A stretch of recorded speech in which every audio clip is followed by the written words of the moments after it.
Okay. இன்னைக்கு நீங்க அந்த தொண்டர்கள் பத்தி சொல்லும்போது, இன்னைக்குமே வந்து நெறைய பழைய வீடியோஸ்ல பார்க்கும்போது, விஜயகாந்த் அவர்கள் பேசினார்னா, எதிர்க்க இருக்க கூட்டத்த நம்ம பார்க்குறோம். அவ்வளோ பெரிய ஒரு கூட்டத்த. அத வந்து இப்ப தாவேக்காவினுடைய கூட்டத்தோட ஒப்பிடுறாங்க. பாருங்க, அப்பவே இப்படி ஒரு கூட்டம் கூட்டியிருக்காங்க அப்படின்லாம். சமீபத்தில வந்த சில செய்திகள் என்னன்னா, தேமுதிகவினுடைய அலுவலகம் வந்து வெறிச்சோடி இருக்கு. விருப்ப மனு வாங்குறதுக்கு வரல, இல்ல மக்கள் வந்து சந்திக்கிறதுக்கு வரல. தொண்டர்களுடைய மனப்பான்மை என்னவா இருக்கு? சோர்வடைஞ்சிருக்காங்களா? இல்ல அவங்க சொன்ன அந்த கூட்டம் வரல அப்படின்ற பாயிண்ட் உண்மையா? தேமுதிகக்குள்ள நெறைய புரியாமைகள் நெறைய இருக்கு. ம். கட்சி மேலிடத்துல இருந்து இருந்திருக்கலாம். இல்ல ஒவ்வொரு மாநிலத்தில இருக்கிற கட்சி நிர்வாகிகளுக்குள்ள இருக்கலாம். மேபி ஏதோ ஒண்ணுக்கு நிச்சயமா இருக்கு. இல்லன்னு நம்மளால சொல்ல முடியாது. ம்.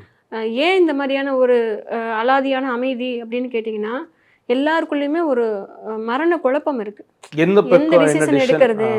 இப்ப நிர்வாகிகளுக்குமே இதே ஒரு குழப்பமான மனநிலையில தான் இருக்கு. நம்ம கட்சி எந்த டிசிஷன் எடுக்கும்? என்ன பண்ணணும்? நம்ம எந்த இத நம்புறது? விஜயகாந்த் ஐயா இருக்கும்போதே, அவர் கட்சிய சார்ந்தவங்களே வேற கட்சிக்கு விலகி போயி, அந்த கட்சி இல்லாம போன சூழ்நிலைகள் இருக்கிற இடம். ம். அப்போ இந்த கட்சியில மறுபடியும் நிர்வாகிகள் அவங்க புதுசா நிர்வகிக்கும்போது, அவங்க எவ்ளோ யோசிக்க வேண்டியிருக்கும்?